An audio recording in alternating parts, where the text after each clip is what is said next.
Assalamu alaikum students, my name is Muhammad Yahya and I am your computer teacher.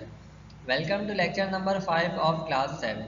So in the previous lecture we had discussed a few features of Microsoft Word and in this feature we will learn a few more inshallah. So सबसे पहले तो ये कि clipboard क्या है। Clipboard का concept मैं आपको बेसिकली समझा देता हूँ पहले। क्लिपबोर्ड एक ये कॉन्सेप्ट है कि जब हम कोई भी टेक्स्ट कॉपी करते हैं, कोई भी चीज़ कॉपी करते हैं, तो कंप्यूटर की मेमोरी में एक ख़ास सेक्शन होता है जहाँ पर वो टेक्स्ट पेस्ट हो जाता है, वहाँ पर वो सेव हो जाता है।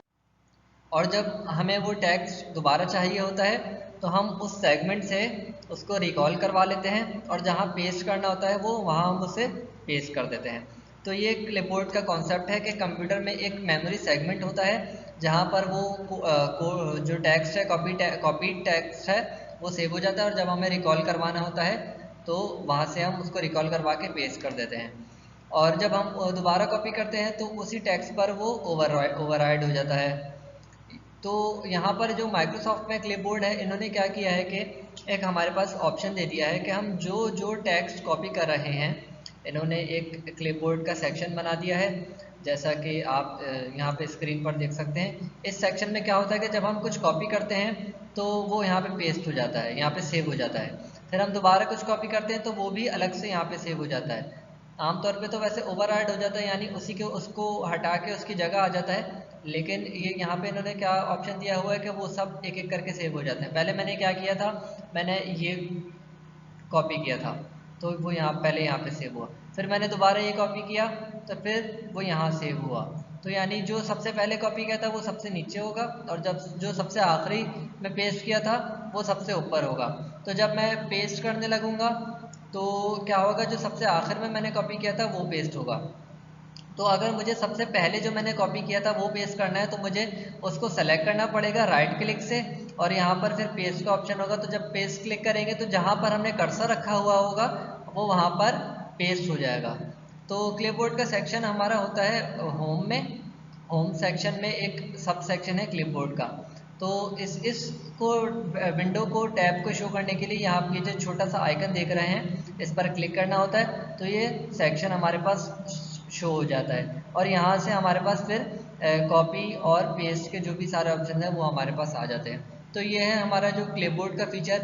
अक्सर ऐसा होता है कि हमें बहुत सारी चीज़ें कॉपी करनी है और बहुत सारे अलग अलग डॉक्यूमेंट में वो सब अलग अलग चीज़ें पेस्ट करनी है, तो हम इसके लिए इस्तेमाल कर सकते हैं। अगर हम ऐसा करें कि एक एक करके बार बार अलग अलग कॉपी करें और बार बार अलग अलग पेस्ट करें तो ये टाइम कंज्यूमिंग हो सकता है। जबकि हमारे पास इन्होंने फीचर क्या दिया है कि हम सारी चीज़ें जो भी कॉपी करनी है एक जगह जमा हो गई, अब जहाँ पेस्ट करना है हम उसको वहाँ पे पेस्ट कर देंगे, हमें बार बार कॉपी करने के लिए नहीं खोलना पड़ेगा, कॉपी हमने एक ही बार में कर लिया। तो ये हमारा क्लिपबोर्ड फीचर और इसके फ़ायदे।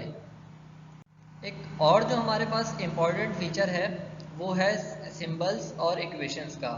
माइक्रोसॉफ्ट ने हमारे लिए एक काम ये इजी कर दिया है कि बहुत से ऐसे सिंबल जो हमारे कीबोर्ड पर अवेलेबल नहीं होते, हम उन सिंबल्स को अपने डॉक्यूमेंट में ऐड कर सकते हैं माइक्रोसॉफ्ट ऑफिस के थ्रू।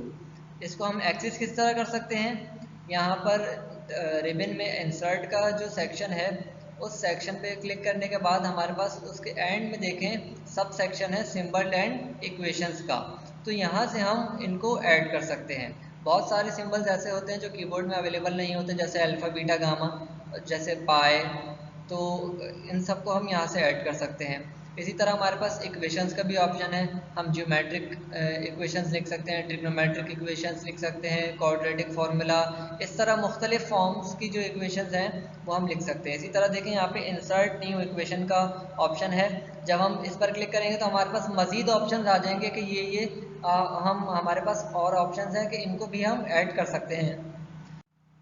इसी तरह सिंबल्स में भी हमारे पास मोर सिंबल्स का ऑप्शन है, जब हम इस पर क्लिक करेंगे तो हमारे पास बहुत सारे ऑप्शंस आ जाएंगे कि मुख्तलिफ ज़बानों के जो सिंबल्स होते हैं हम उन्हें भी अपने डॉक्यूमेंट में ऐड कर सकते हैं। तो आपने ये ज़रूर इसको एक्सप्लोर करना है, MS वर्ड खोलिएगा और इस फीचर को टेस्ट करिएगा, मुख्तलिफ सिंबल्स ऐड किएगा, मुख्तलिफ इक्वेशंस ऐड किएगा, उन्हें चेंज करने की कोशिश कीजिएगा। बहुत ही ईजी है, ईजीली आप कर लेंगे।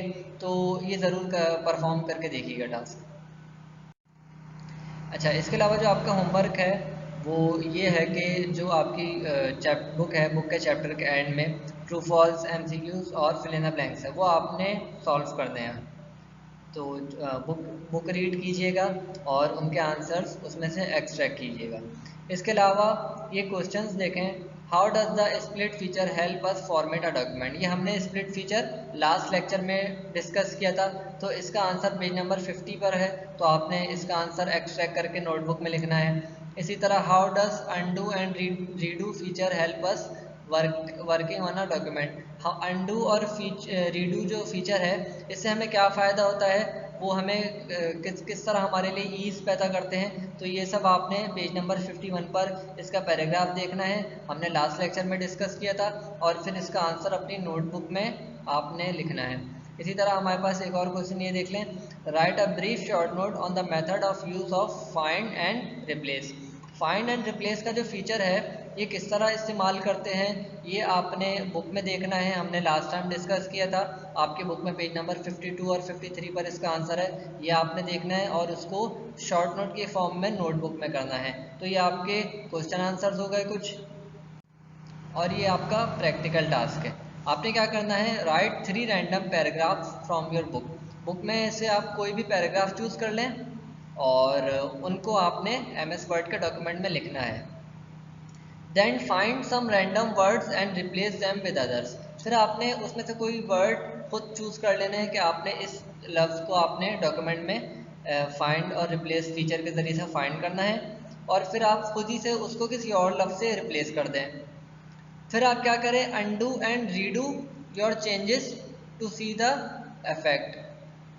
तो आप फिर क्या करें, अंडू करके देखें कि आपने जो अंडू चेंज किया है, रिप्लेस किया है, अंडू करने के बाद वो रिप्लेस गायब हो रहा है या नहीं। और फिर दोबारा उसको रीडू करके देखेंगे वो जो आपने रिप्लेस का जो चेंज गायब कर दिया था वो दोबारा आ रहा है या नहीं। तो ये बेसिकली आपने परफॉर्म करके देखना है ताकि आपको बेटर अंडरस्टैंडिंग हो सके इन फीचर्स की। क्यों? क्योंकि ये जो फीचर्स हैं हमारे बहुत ज़्यादा यूज़फुल हैं, बहुत ज़्यादा इस्तेमाल में आते हैं, और ये फीचर्स हमारा बहुत सारा काम आसान कर देते हैं। ये फीचर्स आपको हर सॉफ्टवेयर में मिलेंगे, जैसे अंडू और रीडू तकरीबन हर सॉफ्टवेयर में होता है, फाइंड और रिप्लेस तक हर इस तरह के सॉफ्टवेयर में होते हैं जिसमें आपका टैक्स से रिलेटेड काम हो। तो ये आपने ज़रूर परफॉर्म करना है, आपको इससे बेटर अंडरस्टैंडिंग आएगी इसकी। इसके अलावा मज़ीद कुछ फीचर्स हैं, हम उन्हें नेक्स्ट लेक्चर में डिस्कस करेंगे, और फिर नेक्स्ट लेक्चर में डिस्कस करने के बाद हम उनका प्रैक्टिकल भी आपको टास्क मिलेगा, आपने वो टास्क परफॉर्म करना होगा, और जो मज़ीद आपके जो क्वेश्चन आंसर हैं नोटबुक में करने के लिए वो आपको दिए जाएंगे। तब तक के लिए अल्लाह हाफिज़ एंड टेक केयर।